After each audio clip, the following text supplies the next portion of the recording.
When you're looking for more and there's no place to go, it's a sequels only bonus show. It's not about sequels this time, you know, it's a sequels only bonus show. Doug and his pals, well, they know what to do, talking about movies without a part two.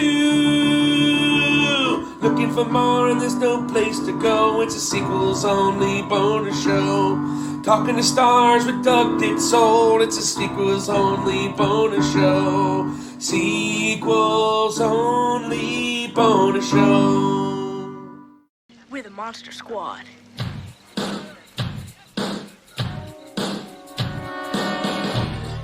Hey there, Doug here. Hope you're doing well. Hope you're staying safe. Happy Monday and happy October. We are here to help you. I know Mondays suck, but I care about you, especially you. And this bonus, it's so good. And this will be our last one for the rest of the month because we're packing it all in. We have some amazing horror sequels that we're going to be covering. Also some amazing interviews. So the interviews will be on Mondays, and then Thursdays will be the sequel. So if this is the first time checking us out, thank you. I appreciate it. So why don't you go to sequelsonly.com now or wherever you're listening, subscribe. But all of our links, all of our episodes, all of our reviews, everything you need, sequels only, it's there. And now, today's a special day as well. Today is my birthday. So you're probably thinking, oh man, Doug, what can I get you? There's nothing really I need. I have everything I need. I have sequels. I have my wife. I have my daughter. I have Jamie, my co-host, and I guess other stuff. But if you want to really do something cool, wherever you're listening, I mentioned already, subscribe, but also just rate us 5 stars, share us, tell your friends. The more people who can hear us, the better we're off. So now, for this week's bonus interview, if you're watching this, you already know what's going on. But if you're listening, this week's bonus interview is with the star of Monster Squad, Andre Gower, who plays Sean. We talked about all things inside and out from the film, the people that worked on it. And we also talked about Wolfman's Nard, a documentary he did, because at that time, the movie didn't get the reception it should have. But years later, it's picking up steam. So he thought of a great documentary to do. And we also talked about him growing up in LA, right in the thick of it, all the child stars that he knew and competed for roles with. And they were just his buddies. He was in pretty much all the Fox shows when Fox first launched in the 80s. But you know what? I'm going to quit blabbering, but you're going to hear some cool stories of Andre's TV dads. Without further ado, Andre Gower. All right, what's up, man? Hey, there we go. Let me make sure if I turn that way, is that good for you? That's perfect, dude. Let's see. Thanks, man. Thanks for taking the time. No, thanks for inviting me. So I can't see the second half of the shirt. Nobody's as mean as Gene. I interviewed a guy, you remember Meatballs 3? Yeah. Well, we didn't know about it like before we started this. I interviewed, it was like one of Patrick Dempsey's first movies. That I didn't know. Even pre Can't Buy Me Love?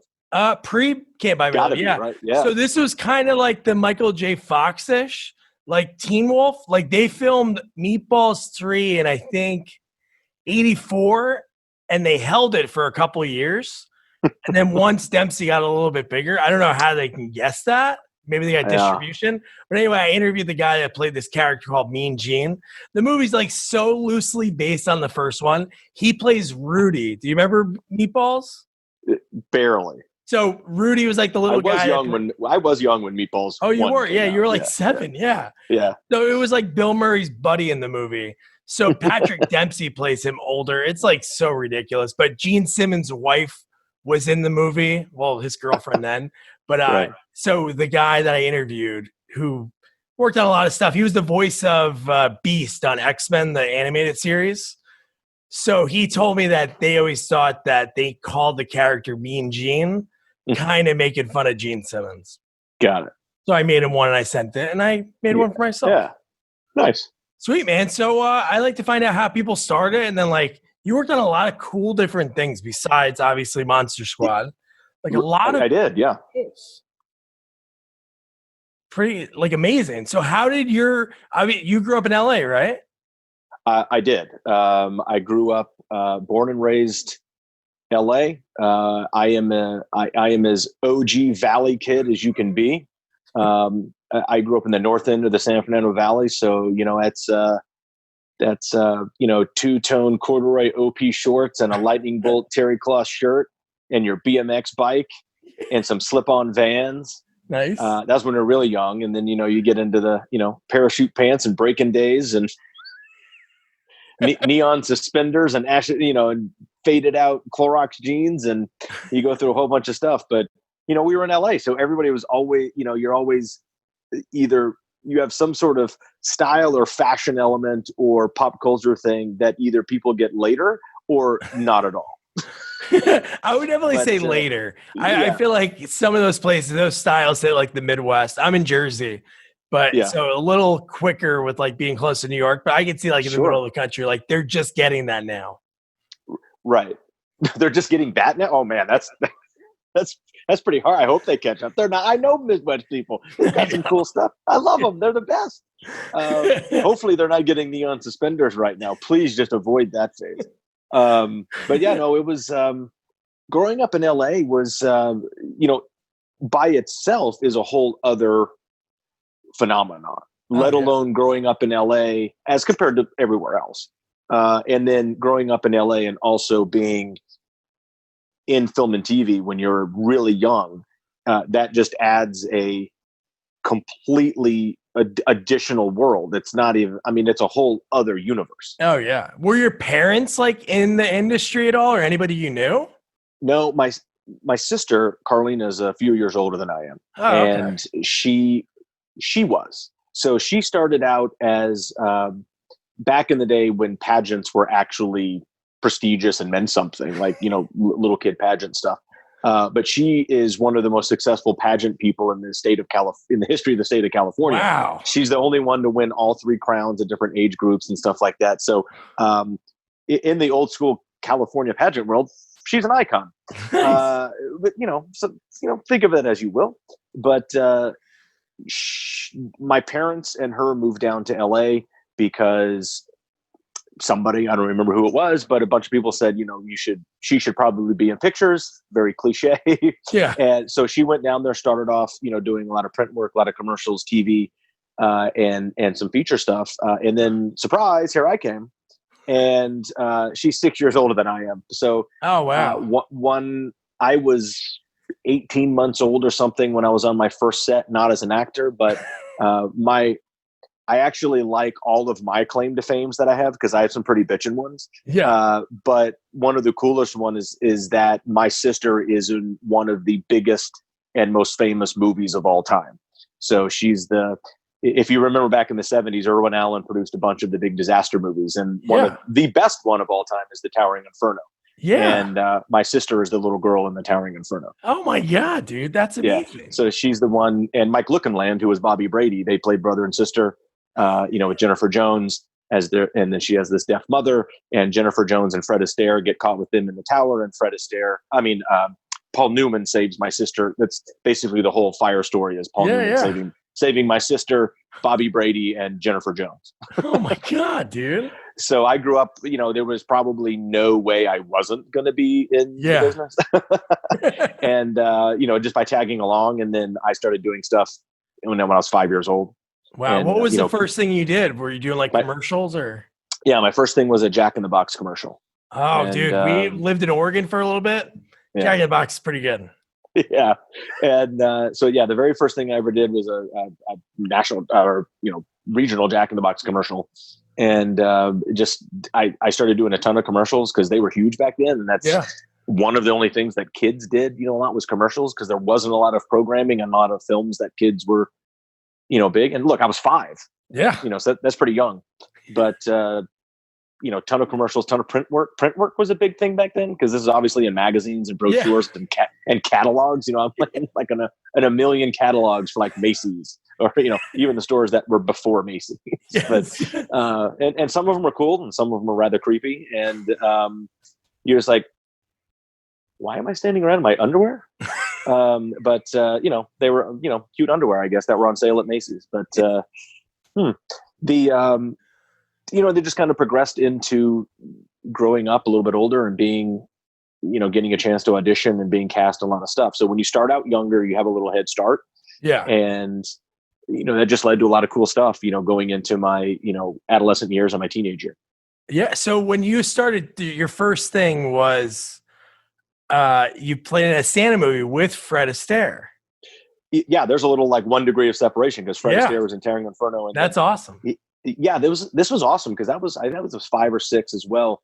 Every year the networks have these giant, kind of holiday specials or movie of the weeks, and they played it for, good God, every year on Christmas for like 30 years. It was called The Man in the Santa Claus Suit. You can find it on YouTube, I think, the entire movie.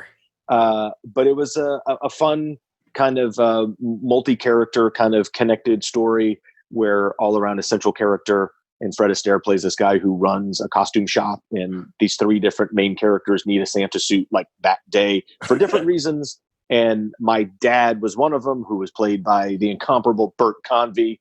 And so I can't watch Password without seeing the guy that was my dad in the movie. But or Super Password.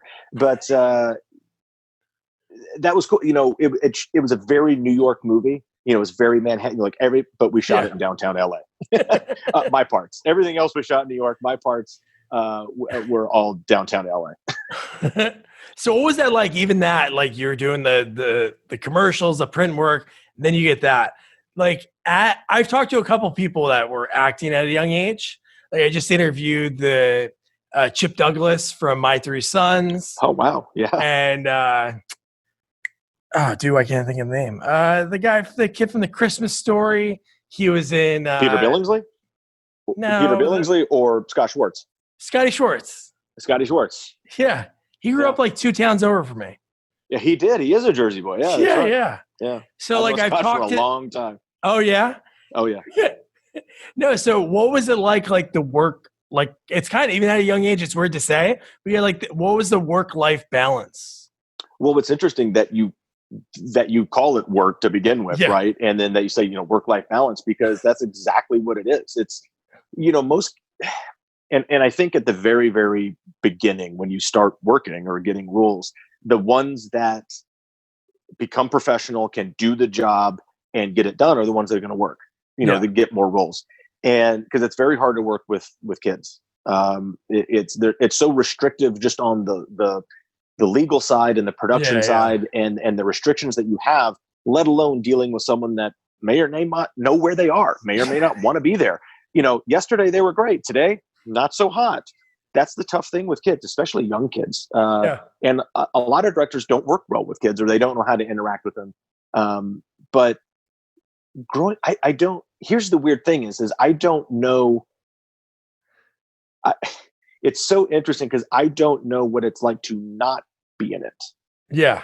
To compare. I always was, even at a very young age. Now, that doesn't mean I only had that kind of industry make-believe world. One of my focuses that my parents always had, and then, I clung to, even to this day, is that you always have like the normal world. You have a regular life that's not industry related. Like when you're not working, go to regular school, hang out with friends that aren't in the industry, play rec league sports, try to do as much as that. And I was always involved in so many activities. And if they kind of clashed or kind of intermingled with the industry, I would always be a little annoyed. But you also even understood that this is your job and this is what you're doing. And when you're on set, like, I think it just comes natural to some people. I was always easily coached. I was always easily to be directed. I think everybody has to have some innate natural ability just to be there anyway, because some people are really uncomfortable, reading a phone book or something, in front of nobody, let alone you have to do stuff that's not you. You have to pretend you're somebody else when you're 5. You say lines that somebody else wrote, stand on a piece of tape that some other adult put on the floor, and say words to a camera or another human being that you've just met. And that's a lot to process. So I think maybe I was just fortunate enough to be able to take to it fairly naturally, and just a lot of support and a lot of cool stuff, and that just leads to a lot of cool experiences. Oh hell yeah! I just always thought it's not as a detriment or something that took away from my childhood or my adolescence or my teen years or even after. It was just this rad addition that you really only appreciate as much as you should later. Yeah. You still know you're doing some cool stuff, because you're aware of it, especially when you get into teenage years, that not a lot of other people get to do. Oh yeah. And you know, it's cool too. I know obviously camcorders were a thing back then, but it's cool. Like in a way you can, and photographs people took, but it's cool. Like you can be like, hey, this is what I look like at 12 and like pop on something. It's kind of weird that you can do that, but it you is have that different. opportunity. Well, it depends on, if you had a dad that had a 16 millimeter and family videos or slideshows, with your parents at summer break or vacation or the family reunion or something. And everybody takes photos, Yeah. Now we take a ton, but to have your kind of life memorialized or immortalized on moving screen, on moving pictures or film or video is very unique. That's a very different thing. Again, I don't know what it's like to not have it, so I don't really know what I'm not missing. Yeah. Did you ever take any acting classes along the way? Sure. Yeah. Every once in a while, especially when you're young, you take some, there's always a handful of classes or people or instructors or group things. I didn't take much. I worked with some individuals every once in a while, but group class and things like that, even when I was a kid, I just wasn't, that's where I wasn't comfortable. Yeah. I can admit that now. I didn't, because to me, that was fake acting.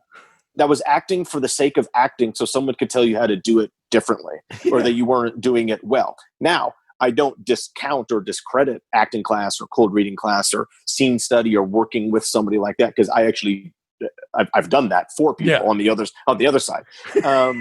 And I think it certainly helps and it's beneficial. I think, look, if you have an audition or a scene to shoot, to go off with, to do it with someone that knows what they're doing or give you feedback, invaluable. I mean, that's certainly valuable. You shouldn't, unless you're really good, you shouldn't really do it all on your own if you have an opportunity to maybe just bounce an idea off somebody. Yeah. But like class, that's really weird. I mean, I remember being in, there's a couple different ones, but one sticks out, this guy who, was, well known at the time and had the studio, in like converted the garage, which was kind of cool, and had theater seats and a stage. And we'd go there on Wednesday nights or whatever it was. And that's really funny because that's where I was uncomfortable. Like, I just didn't like it. I was like, this is like, I'm uncomfortable. This is lame. Like, I know all these kids in here. Like, I'd rather right now on a Wednesday night be hanging out with them and socializing instead of doing something that I may or may not do next Thursday afternoon at NBC. Like, but I also don't want to act in front of this is weird. I always felt uncomfortable in that situation. And I just didn't do it a lot. I probably should have. Maybe I would have worked more. Maybe I sucked. You definitely worked more. When you look at your IMDb, you did something every year. No, and I it just did. kept getting was bigger and bigger, like the shows you were on. And there were some shows that you were on that were really cool, like the concept-wise. Like the one, it was Mr. President? That was a cool concept. And again, you had a cool dad. Well, that had a whole even bigger backstory to that. But I'll touch on what you kind of started there. I've always viewed my kind of career trajectory or my credit, kind of path is very interesting, because when you look back, talk about all those kids in the acting class or just in the industry as a whole, any given year, there's however many hundreds of kids in your age range or, expanded age range. And now it's probably thousands, but depending on however many are there. And there wasn't a lot of programming back then or roles for kids, if you really think about it, because we only had 3 networks and some syndicated stuff and some movies. And if you were a kid in a movie, you were someone's offspring, and then you were in and out and you were gone. I always I could be wrong. I've always wanted, some of my colleagues or, contemporaries to kind of weigh in on this, but I think of the whole, I think there's probably about 20% of the kids did 80 or 90% of the work. If that makes sense. Yeah. Because they just they know what you want and you were good, and the cream rises to the top. And there were some really fantastic performing kids in my day. Some were just, fantastic looking, some were funny, some were creative, some were just characters, some were really dramatic, there was, and they worked, and they're still working. And it's kind of the same now, but it's a little different. But I feel like I was fortunate enough to be in that 20%, whether I'm at the second half or the middle half or whatever of that 20%, because I was fortunate enough to get cast in so many things. Oh, yeah. What's interesting is I was involved in so many projects, that didn't actually trigger and catch fire. Did a lot of pilots, a lot of series for one season. My career in, let's just say, the 80s alone, which is the bulk of it, I'm the guy that did 5 or 6 TV shows for one season instead of one show that went 6 years that everybody knows you for. And, and then the reverse of that, and it's not just singular to me, but because we're all auditioning for the same stuff. Yeah. Sometimes you just get offered roles or you go straight to network or whatever. And I was fortunate enough to get to that level where you're out of kind of the kind of chaff, kind of world. Cool. And you're going straight to in the room, whether they're going to cast you that day or not, or, they're just calling your agent and saying there's a new show and you're the kid or something like that. That's awesome. I got to that point, every once in a while, which was very cool. But I think, it's weird, you see someone that that's iconic or very memorable from a show, and that's the only thing they did, but they went on for 5 or 6 years. Yeah. I did 5 or 6 shows for one season, or a pilot that didn't go, we all did. And we're all reading for the same stuff. And all those other shows are things that I read for or became very close to getting. Yeah. And some shows that that I couldn't do because of contracts with other things, or, making decisions at the time, which is, hindsight's 2020, but you brought up Mr. President. So the backstory of that was a show, when Fox was a brand new network in 88, right? They were launching, and they had like 7 or 8 original shows to launch a frickin' network, right? Yeah. So if you back up about 3.5 years or 4 years, even prior to 88, I had done a lot of TV shows and productions that were off of the Fox studio lot, that were coming out of Fox as a studio. And a couple of them were shows that went one season or 5 episodes or the pilot. And they were with big TV heavyweights like Michael Zinberg and a new guy named Randy Zisk, who has been huge for the last 20-something years as a TV EP. And these were all people that I got to work with, and I would just constantly do stuff with them. And it ended up sort of being a thing where I was sort of in this deal at Fox, and I was constantly doing these shows like, apparently Zinberg, and they were any new shows that they were coming up, I was automatically attached to, or they were, trying to find shows to, create for me as a vehicle, because that's how they do it. That's and they awesome. Find someone they like and they try to create it, which is rad. Producers and studios used to do that. Now agencies do that. They're the packagers and the things that are trying to, create stuff, which is a new paradigm. But I loved working on those shows. And I mentioned those because they lead up to Mr. President. And I had done a couple shows for them. One called Fathers and Sons, which is a really cool show about 4 boys and their dads. It was about their relationship. Like, you never saw that. You hadn't seen that show yet. So probably a little ahead of its time. Yeah. 4 different kind of tropey characters of, a smattering of demographics of suburban youth. And I loved my character. It was my favorite character of all time. The pilot came out, and it was really cool because I got to. My dad was sort of like the absent dad, like the deadbeat dad, like the one that never showed up or always disappointed you, but he was super cool. And it was the star of the show was Merlin Olsen, who was just coming off a Little House on the Prairie, and Father Quincy, Father Brown, Father Brown's the current BBC show. Father Murphy. And so Merlin Olsen, famous football player, was on Little House on the Prairie, does Father Murphy. Now this is his next network show. He plays the kind of athletic football coach of the chunky redheaded kid, who's kind of goofy and fun. And then we had a little nerdy kid. And then me, I was the super cool kid. Great hair, leather jacket. I wore rad clothes. Like, they went into the archive from the 50s and 60s of the studio lot and got all these, shirts that were really awesome. That's awesome. And a lot of hair product. And my dad was Ricky Nelson, returning from television. So the iconic TV and music star Ricky Nelson was coming back to television. So we shoot the pilot, we do it. The show gets picked up for like 5 episodes after that. Back in the day, it used to be mid-season replacement type thing. And in between the pilot airing and we shoot the next episode, Ricky Nelson dies in a plane crash. Oh my God. So there goes one of the heavyweights of the show. That kind of is the draw, because the kid from Ozzie and Harriet, is on TV again as a TV icon of Americana and dies in a plane crash. So the show we did 5 episodes, but my character had to be like, oh, now my dad's really absent and he's always flaking on me. So we played it that way instead of replacing him. And I just don't think audience was ready for the show. Ricky Nelson Dunn kind of took some of the, the star power out of it. And that was unfortunate. And then we went into another show called Heart of the City, which again was a Zenberg and Ziss show, which was way ahead of its time. But there was 3 kids on that show. And I played the criminal, which I had never done before. So another cool, where I played like this 12, 13-year-old crack dealer who in the pilot is being arrested because I just gunned down another teenage crack dealer. It was way, way ahead of the time. And starred Robert Desiderio as this, LA homicide detective. And he had kids on the show. And his kids on the show were Jonathan Ward and Christina Applegate. So it was like the single dad trying to raise his kids, being a homicide detective, while he has to deal with a 12-year-old criminal that he gets involved with my mother as a romantic thing, and then my case. So it was thread. I love the show. I escaped from prison and everything. I go on the run. God. It's amazing. And great show. 3 kids on that show. And then shortly after that, we do Monster Squad. And then Fox becomes a new network.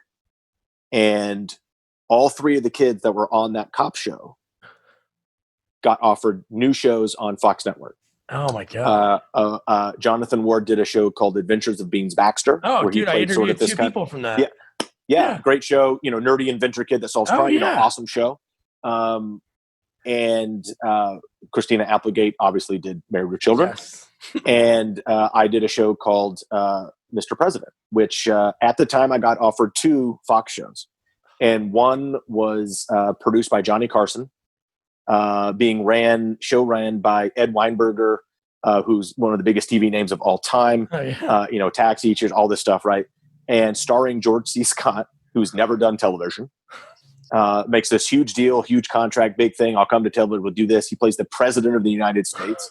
I played his son with an awesome sister named Addie Corman, who's came from New York and was really cool to grow up with.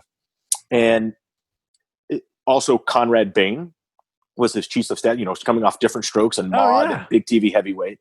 And then we had a mom, which was Carlin Glenn, who's the mom in 16 Candles, which is great. But she got replaced after season 1 because the show was guaranteed to go 2 seasons. It was starring all these huge people. They even brought in Madeline Kahn in season 2 to be the aunt, the wacky aunt. So I got to hang out with Madeline Kahn for a year. And they were paying. They were offering a lot more money. So it was guaranteed for 2 seasons. All of these, all these awesome people involved with heavyweights. For, a kid actor of, 14 years old at the time, above scale, which is, union minimum wage. It's a pretty good deal, and it's guaranteed for 2 seasons. The other show I got offered, the pilot wasn't even guaranteed to air. It was a little blue. It was a little rough. Little raunch, and nobody associated with that show with anybody new, and that was Married with Children. So, but my buddy that I grew up with, David Faustino, does Bud Bundy and becomes a worldwide icon, literally, and more power to him. I mean, that show's fantastic. It broke TV. Married with Children broke television.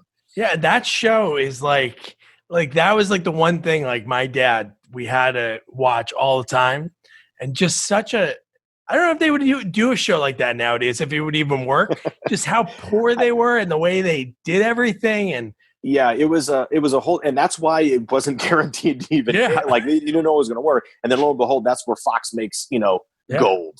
And then of course my show, Mr. President, him having all these problems with it. And, George C. Scott's, this juggernaut of emotion and rage, and but also a very nice guy, and learned a lot, got yelled at a lot, learned a lot. Banned the star of the show, banned the EP, who's one of the biggest heavyweights of television of all time. He wasn't allowed to come on the stage.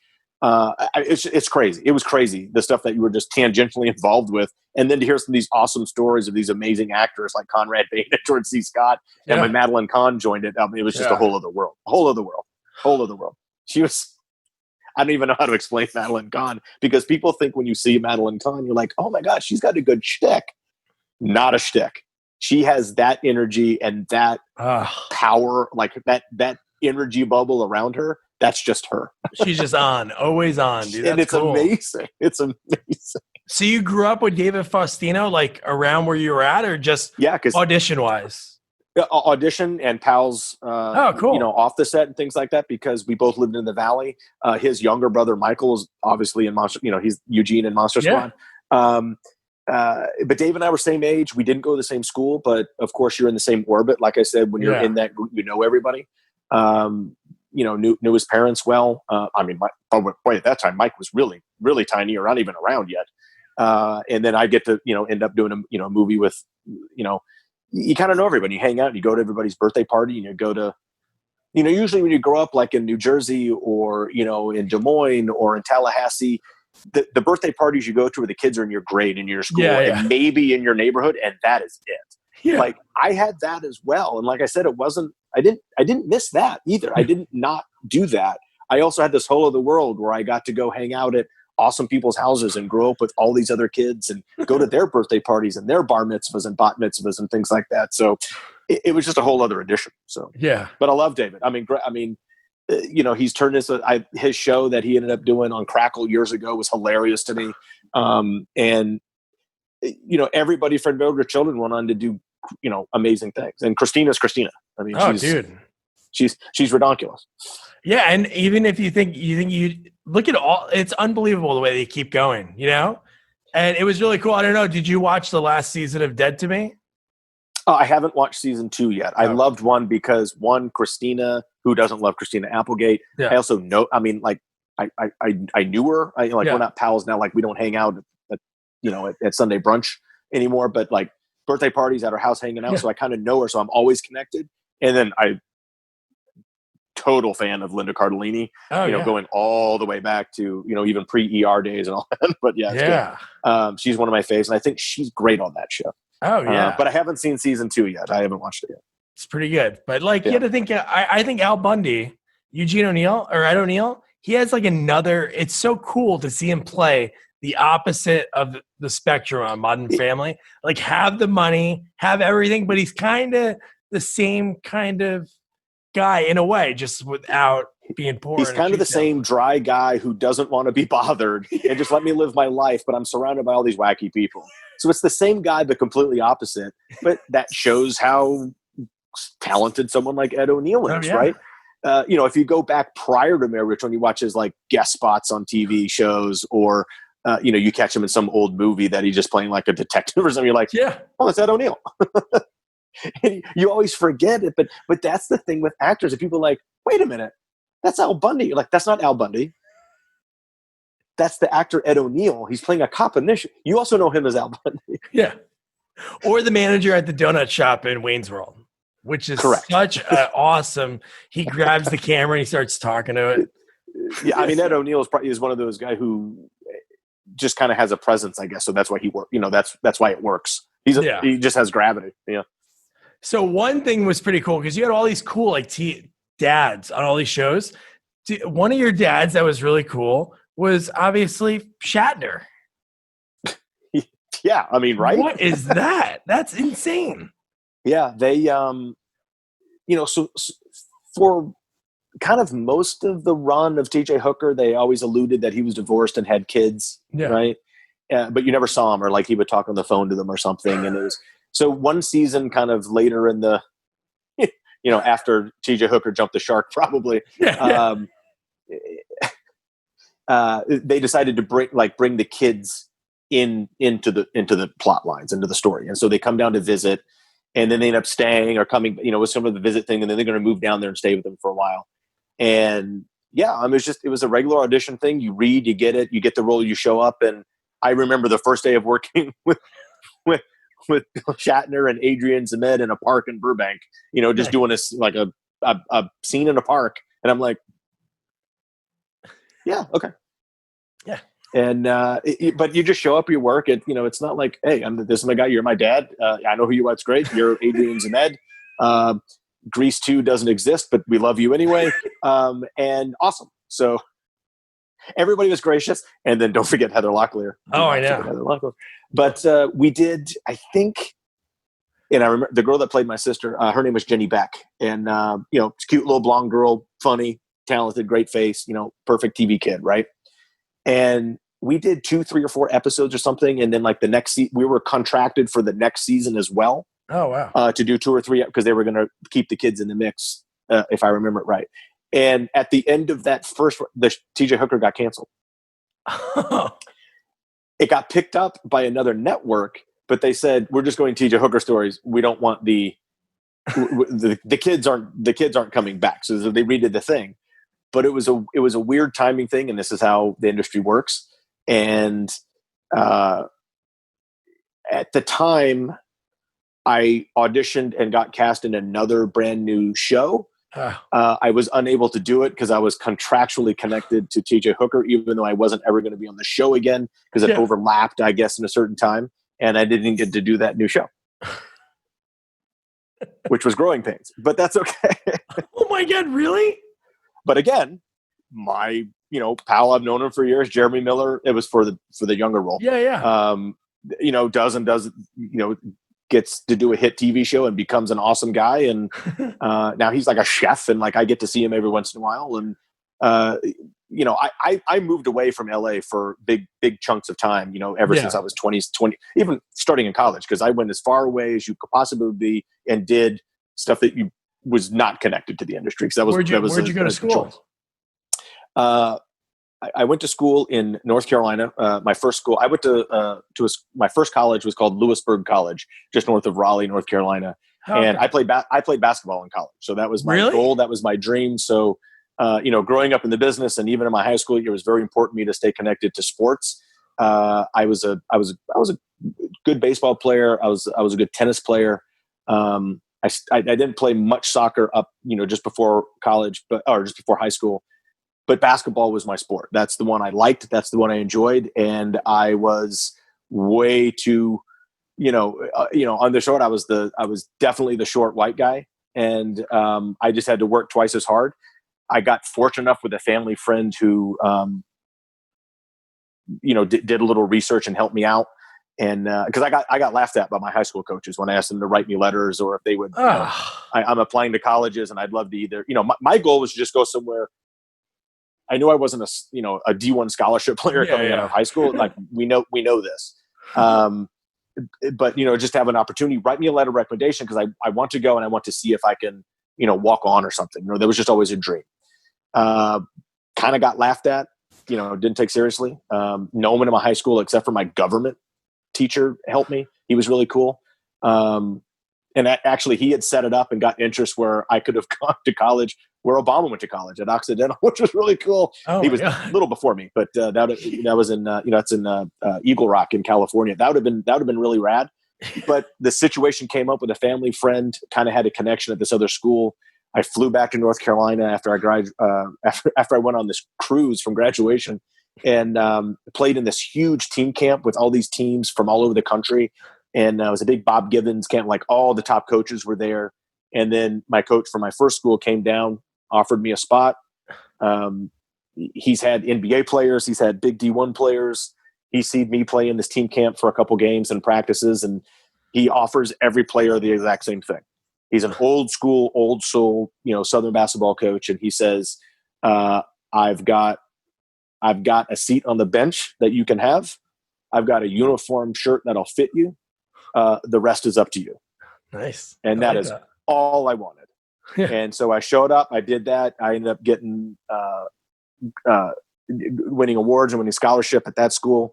I met one of my best friends and teammates my entire life, William Coley, who still lives in Raleigh now, but he was this young kid, tall 6'5" athletic dude from Wilson, North Carolina. And, we became just kind of, inseparable. And we were kind of, we became best friends and best teammates. We became captains of our team, and he and I got recruited at the same school to go play at University of North Carolina, Asheville, which is, I ended up playing D1 basketball anyway. Holy so it was pretty cool. Dude. Yeah. I mean, it was when I got up there that the situation changed, but William had a great career, and I met my other best friend in college when he was already on the team when we went up there. And these are my, some of my closest friends in a whole other existence for me. So it's, I live in in two separate, distinct worlds that don't really connect. Yeah, well, that's kind of cool. You can like go back and forth. And what was the reason? Obviously, you love basketball, but Yeah. what was it that you're like, I just need to get away? Was it just growing up in the industry, or? It wasn't. I loved the industry, and Okay. it was a rather hard decision. Really, what it was is I also wanted to go to college after my senior year in high school, which a lot of industry kids don't do if they're on something because they can't, or they do and they have to leave and come back, and it's not a guarantee that you're going to have a career when you come back. That's right? true. I left really kind of at the peak of kind of a teenage working professional career. And literally, it's an inside thing. Like I said, working with kids is very hard. But once you turn 18, the whole game changes because you can play younger, you can still be a kid. And that's where things change. And I left right when that happened. And a lot of people say it was a terrible idea. A lot of people say it was a very awesome idea. The reason I chose to do that is I don't like to play what if. Yeah. I didn't want to be 30, maybe not having an adult career in the industry, sitting in a room waiting to read for a sitcom and go, boy, I wonder if I had actually gone to college or if I ever gotten to play, whatever sport I wanted to. Yeah. Because I ended up playing golf at my first school too, and golf team, sweet, which was fun. But I think the basketball thing was that was my favorite sport. I think it's the best sport. It's a team sport. I like individual sports too, but team sports are awesome. I think it's the best team sport. It's such a mental, fundamental game where I just took to it. And then I ended up learning from a great coach, but I said, I don't want to say, what if I didn't do, because I have an opportunity. I can always read for a sitcom when I'm 30 and either get it or not get it, but I can't go back in time and play basketball in college. So that was sort of the decision maker. That's awesome, man. Right decision, wrong decision. I don't know. It was the decision. I don't regret it at all because I learned a ton of stuff during that time. That enables me to do the stuff you're doing now. So it's No, that's there's no cool. guarantees. You were able to, I didn't want to miss that chance. No, that's cool that you did that and took that, tough decision and did it. I don't know if you ever like talked to Scott Schwartz, but he claims to be a great basketball player. He went to high school. Have you ever played him? Or? He does claim that. No, I don't. Okay. No, I love Scott. Yeah, no, he's a great dude. But where he went to high school, Eric Murdoch went there, and he told me that he would easily beat Eric Murdoch all the time. I'm not saying that it was true or not what he said, but he said the only reason they wouldn't play on the team because he was filming too much and he wasn't around. But I'm like, Eric Murdoch was a pretty good NBA player with a long career, but you never know. Eric was pretty good. Yeah. No, and look, and here's the thing. Like someone's going to say, oh, look at, Scotty Schwartz. No way. Little tiny white guy. There's no way you can dribble out. I was like, you know what? Everybody says the same thing about me, so I would never take that away from anybody. Oh yeah, no. I didn't meet Scott until he moved to LA. I think when we were because he's a little older than me. He's a few years older than I am. Yeah. He moved to LA. I think when he was like in his maybe teens. He was still a teenager, but he was an older teenager. Yeah, I was a younger teenager. So you're going to paths cross, but you're not going to hang. Yeah. But of course we knew each other. And then of course we kind of connected because one of my most memorable, movie experiences is I had to fly to Toronto to screen test for a movie that they were shooting in Toronto. And I read this scene and I was, I think they had already cast the lead who I knew. And they were doing this movie and the scene was, the kid has to stick his tongue on a flagpole that's frozen and gets stuck. And so I screen tested for Flick in Christmas Story. Wow. And we flew to, I think it was me and one other maybe kid for that role that came from LA. And then a couple kids from New York or whatever came to read. And then, obviously Scott got Flick and he was amazing as Flick. Yeah. And, Christmas Story is almost a perfect movie. Yeah, I know. And it never gets old.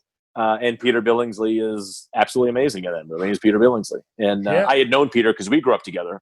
Oh, really? And, knew each other from the business. And I had done one or two Messy Marvin commercials with him, which is fun. So it's so cool. From where you grew up, there was like so many great young actors just in that area. It's phenomenal, actually.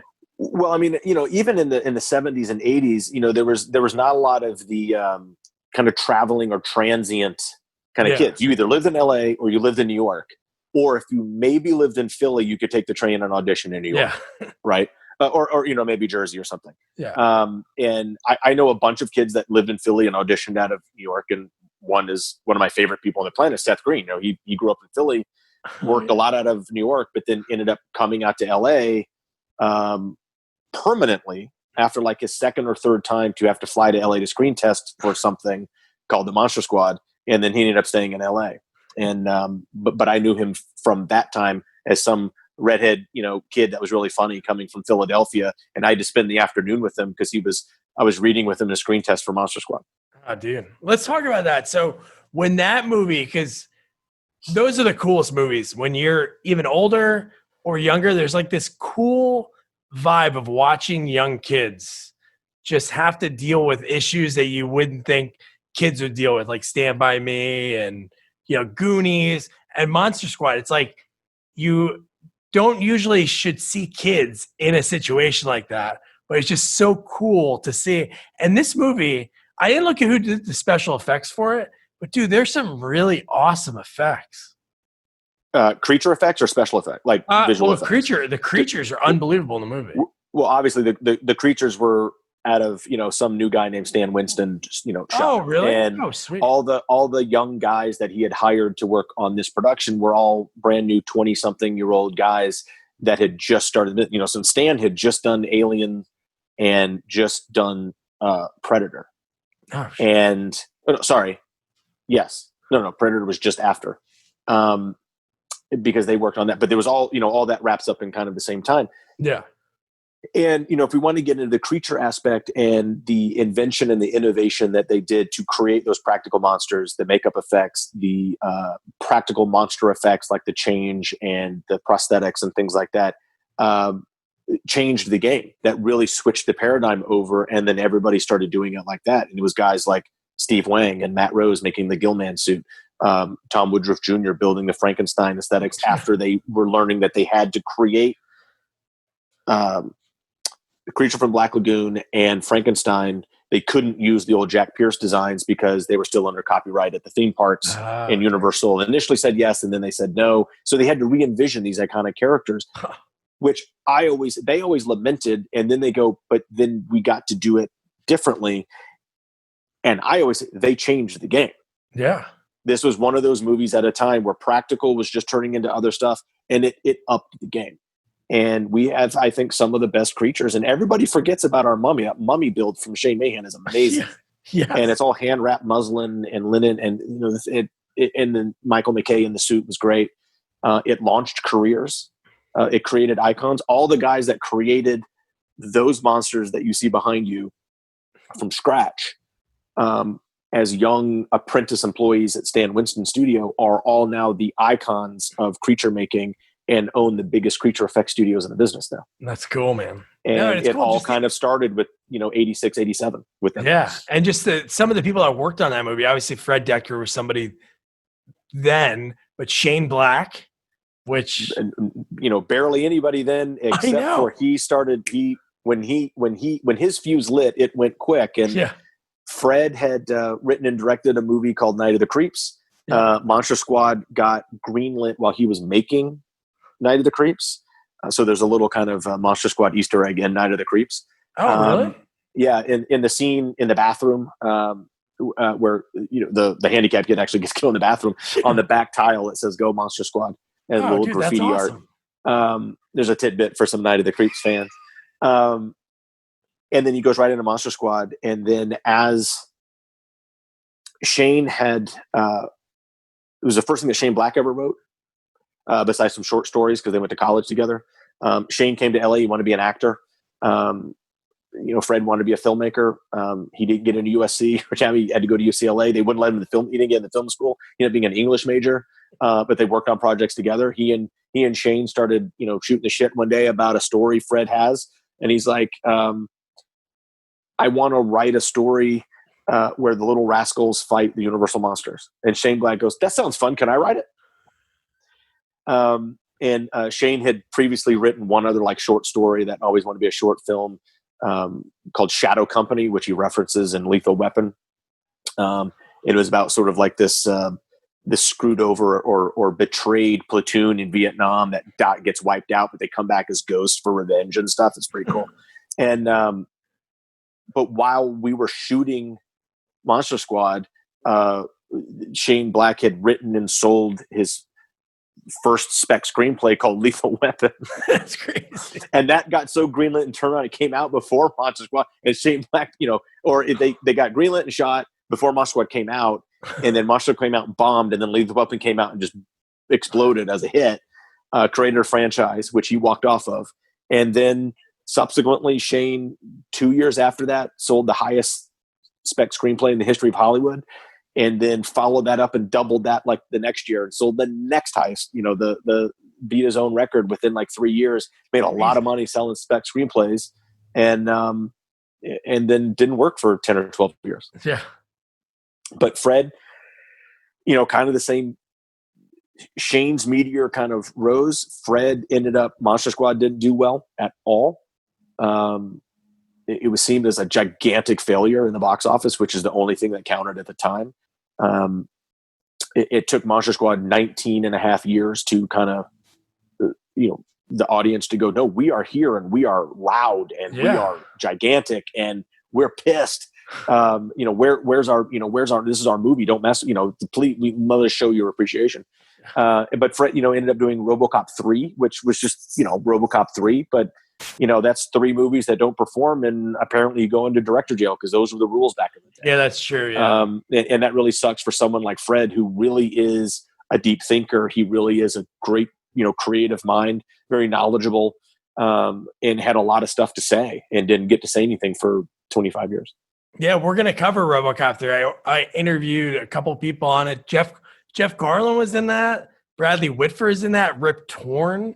So the cast in that's like so good. But again, it's hard to write a third or fourth or fifth or to do that. It is. And I don't even think he wrote. I mean, he might have helped with the story, but like you're a 27-year-old director and like a huge studio comes to you and goes, do you want to direct our third installment of a giant franchise? You're going to say no. Yeah, like you're gonna take that call, right? And what's his name? I can't think of his last name. Peter RoboCop. Peter Weller. Peter Weller. Yeah, he dropped out at the last second. Dropped out. Yeah. And I forgot David, the guy that replaced him, who's a big TV actor now. He's on every New York cop show. He's like on SVU and Blue Bloods. Yeah. Why can't I? But no, because the girl I interviewed that was in, her name's Jodie Long. She has a smaller part in RoboCop 3, but she grew up in New York and she did a lot of theater stuff. And she used to do theater and knew Peter Weller. So when she got the movie, she talked to him. It's not like nowadays you text and people would post like, hey, I didn't get I'm out of the so-and-so. But she showed up on set walking up to this guy thinking it was Peter Weller. And it wasn't. So it was kind of awkward. She had no clue. Story. And she's like, oh, shit. She even said like, oh, man, what the hell? Yeah. Oh, man, what a great story. Yeah, because they were like. It's embarrassing. I would tell that story. Yeah, but the thing that was cool about that was just the fact that she knew him that well. She said in New York, I'm sure the same thing like you were talking about growing up in LA. Everybody like knew each other. All the actors that she worked with in the 80s and early 90s, I would say like, oh, what was it like working with blank? And she's like, oh, we knew each other really well. We used to drink on Thursday nights. It's like, really? Right. I think maybe even New York is a smaller, tighter core group than maybe really even LA, because it's spread out and not as much goes on. So everybody knows each other. Plus you have theater in New York, which is really the epicenter of theater. And so if you're a serious actor and theater's the thing, it was always weird growing up in LA where it's film and TV and very little theater. And then you meet someone from New York and they're like, no, it's theater first for me. And then maybe I would degrade myself and do a sitcom. And I never got that. So I used to make fun of theater people. But theater is a completely different thing. It's a completely different skill set and it is not easy. Yeah, like back in the day, that was the first step for a lot of the people I interviewed, like older actors that got really big. Like William Sadler was like, the first thing I did was go to Broadway. And he's like, I did a couple things there. And then I just wanted to do something different because he did it for like, I couldn't believe it. Obviously, he's older, but when he said how long he did it, I was like, holy shit, 12 years just doing different plays. And then he's like, yeah, I want to try to do, and then he blew up like right away. To migrate out. Yeah. And that's not a singular story. I mean, I think a lot of those like that. And I just didn't have that experience because I started out on TV and film. Theater's not easy, and to be a working theater actor is also a grind. I mean, you've got to go to calls and you've got to grind it out. And if you ever get to Broadway, that's an accomplishment. That's like being in LA and ever getting somewhat of a lead role in a feature film. It is not guaranteed, and the odds are very, very, very low. Yeah. And if you know any, if you're good with any type of math or stats or percentages, it is not a bet you really want to make. Yeah. But people are drawn to it. I applaud theater people because that is a whole other grind. And one of my favorite people in the world is a New York guy. Grew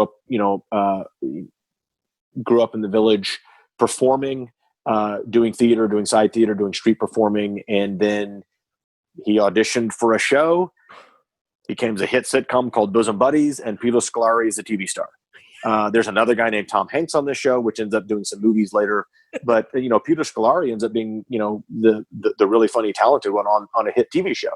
And your dad, he played your dad too. My dad on a show. Your list of your dads, you should get like a mural of like the Washington, like the Mount Rushmore of your dads, because you've worked with some amazing people as playing your father. Actually, what I should do is just sit on my car and recreate the Monster Squad pose, and all my dads just be behind me. Like on that. What would be really cool, but half of them aren't alive anymore, is to just have like a round table. Like, oh yeah, my dads, like my 8 dads. That'd be a cool show. I spoof because there's my 2 dads, which I also did an episode of. But really, I saw that. Yeah. But no, Peter is one of my favorite people, and he's always a theater. He's literally one of the funniest human beings on camera that you'll ever be. But he's also one of the most expressive, energetic people on a stage as well. And he's a theater guy. But I'm so drawn and connected to Peter because he took me, kind of under his wing and in his fold on this show that we ended up doing 5 or 6 episodes, and it didn't get picked up. I thought it was a hilarious show, had some really funny people involved in it. And maybe there's too many kids on this show. It was called Baby Makes 5. We had 5 kids on the show. Well, 2 were infants, but some amazing grandmas and Eugene Roach on that show. And Peter played the lead, and it was so funny. And he was so good in physical comedy and delivery. But Peter's a street performer. He's a juggler. He's a master juggler. That's amazing. And so when I was 9, Peter started teaching me how to juggle. And so I'm a juggler because of Peter Scolari. Oh, really? Dude, awesome. I don't juggle much anymore, but I got better than most human beings. But I'm tied with Peter because I got to do a show that they don't have anymore called Circus of the Stars when I was 10 years old. And I was the youngest one to ever do that giant network, holiday special. And then I did it again when I was 40. So I got to do that show twice. Oh, wow. Dude, as a kid. And that's all because of Peter.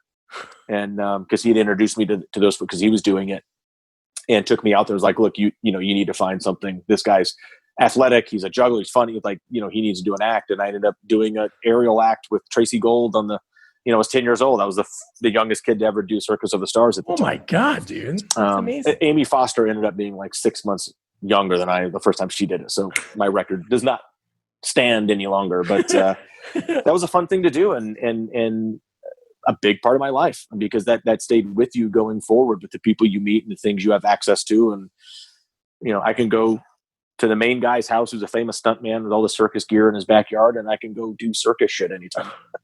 That's awesome, dude. That's just like a lifetime membership to the circus, which is fun. That's so cool. Well, this has been great. Yeah. One thing I like to always ask people, I kind of know the answer, so I'll ask you something different, because you did a lot of the things you've always wanted to do, because you changed course, so to speak. You made your decision.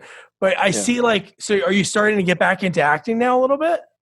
Over the last couple of years, I actually ended up relocating back to LA about 6 years ago for a specific project that I had created with a couple of other guys that I was trying to shoot the spec pilot as the pitch piece and, launch this TV show, which had some interest in, and ended up doing that. And then the first studio I took it to they wanted it. So we were in we were in the contract phase. We were in development. And that lasted 6 or 7 months and then ended up ending. But in that interim, some other stuff that I created some other stuff. So I've been more into the creative, the development, and producing things. But you never give up acting, because that's that's the easy part. It's also the fun part. I have producer friends and things, that I'll go and work production on my friend's movie that either she's directing or producing. And then sometimes I'm in her movies, same thing with other stuff. People ask me to be in it. I don't do the daily audition grind currently now, because I was busy with other stuff. And really not last year, but the 2 years before that, I ended up developing and producing and directing the documentary. Wolfman's Got Nards. Awesome. So that took about definitely about a year, a year of production, and then we festivaled. Then we had to post, and then we were done. And we had about a 6 or 7 month festival run. That's awesome. And then we had this kind of empty space for almost a year, but now that's back on track. With hopefully this will be out very soon. I can't go with specifics, but we ended up in a deal that took 7 months, and that fell through for some reason. Yeah. And now we've got it. So hopefully all the Monster Squad fans that are waiting for Wolfman's Got Nards, stay tuned, keep following, and hopefully there's an announcement very soon. Nice, dude. But yeah, you'd ask your question. Like you said you were going to ask. Did you ask it, or did I just? Oh, no. Yeah, no, I asked it. Yeah. No, usually I ask people like, hey, if you didn't go into acting, what would you be doing? You kind of. I don't know, because you did it so young. Weird. I did it so no. I don't know. Not the business. I don't know. Yeah. I don't not know the industry. So I got away from it for a very long time. So when I went to school and played basketball in a small town in North Carolina, and then went to a medium-sized town in North Carolina, couldn't be any less connected to the industry. Now people still knew, you recognize you're a new Monster Squad or new your shows, which was fun. I had a great core group of friends. My teammates knew, nobody cared. They cared, but it wasn't like, you're my teammate, you pass me the ball, and then, we win a game, and that's what we're doing. It's cool that you're my friend that was on TV, but it's not the reason you're my friend. Yeah. And so that was cool. So I was kind of disconnected, but I also have a mass comm journalism degree, and I started, I was a sports writer for a number of years. I worked in newspapers and magazines, and, covered sports, and I ended up getting into officiating high school basketball. And so I was a state official for 2 or 3 years. And that's actually something I always look at, that I actually was being asked and groomed to go further and be a college official. And who knows? Those guys make good money, and it's pretty easy. Yeah. You're working a couple of nights a week and make money. They should do a movie on that. High school referees. Yeah. Half the people hate you and half the people like you. It's called 50-50, coming out in summer. Yes. But that was fun. I was good at that. I always thought I'd go into coaching, because that's something I actually like. That's a whole other grind going in. You have to make that commitment. That's 24/7. And you have to give it time. And some of my best friends are coaches. That's a whole lifestyle and a choice. Yeah. I was probably, at the time, I wasn't ready to do that. And I was probably more selfish with my time at that particular moment. And I didn't want to make a decision, because I just didn't know, because I graduated college, had a couple years of working in journalism, which is nowhere near film and TV. Yeah. And especially covering high school and college sports and feature stories in Western North Carolina. Completely separated. And then when I was in that world, I missed the other one, and I'm in this one, I missed the other one. Yeah. And I was trying to find something that bridged that gap. And in 99, I came up with it, or 2000, and I created a film festival that I was going to have it in the city of Asheville. And that's a long other whole podcast story how that didn't happen. But that was something that I thought would bridge my two worlds at the time, and set it all up, spent 6 or 8 months working on it, got it all ready to go and launch, and woke up one morning and had a meeting with the city, woke up the next morning, and my project wasn't mine anymore. Oh. So it's I have a love-hate relationship with the city of Asheville, because it's a beautiful place and great people, and some of my best friends live there, but the local government, a little stung for some of those. But I learned a lot from that, and that let me do some other stuff that I did, and led to some other decisions. But it took a little time to find the footing, but I came back, and I love being in the industry. I'm fortunate enough to have a history and a background in it. I'm fortunate enough to be something associated with like Monster Squad, where especially in the horror community, if you're a genre fan or horror buff, I mean, that's, that's sort of kind of one of the most loyal and hardcore fan bases. Oh, totally. I feel that I'm very fortunate enough to be, that's not the only thing I'm in, but that's, one of the things where I sort of have, it's this weird thing. I kind of have this amazing status in the horror genre just because I got to be in Monster Squad, which is so seminal and important to a lot of people in the genre, whether they're professionals or they're just fans. Yeah. And that's sort of what kind of paralleled and led me to my experience of this resurgence of the Monster Squad, for the last 10 or 12 years to make the documentary. Because the documentary is not about the movie. It's not about us as cast, like it's not a Where Are They Now doc. Oh, good. And most importantly, it's not a fan doc. It's not a fan service doc of, blah, here's the movie you love, Yeah. What it is, the original core inspiration for it was I started hearing so many awesome, unique stories from individuals that were fans that came up to me and told me how their lives were affected or how much this movie means to them, unlike any other movie that they're fans of. Yeah. And I thought that would last for about a year or two, and it just kept going and going. And I realized that those stories are a story. And so it's about how this movie that didn't do well affected an entire generation and then some of people, either professionally or emotionally or physically. And there's so many amazing stories out there. I can't cram them all into a 90-minute documentary. But they're out there, and all the fans that told me those stories over the first couple of years of convention appearances and screenings, you're the reason that documentary got made. That's rad, man. Well, Andre, this has been awesome. Thank you for taking the time.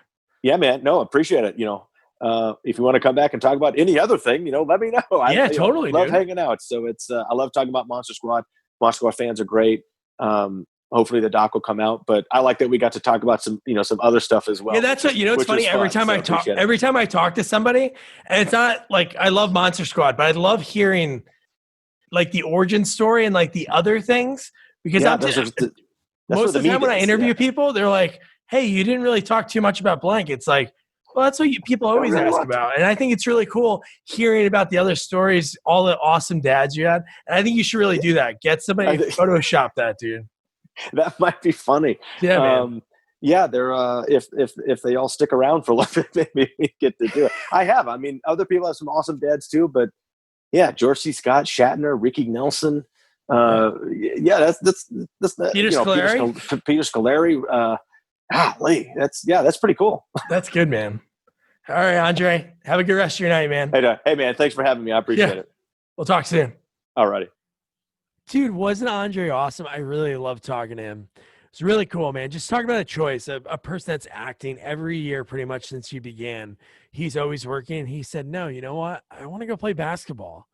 He goes to school, plays basketball, and good for him, man. I love that he's getting back into it now.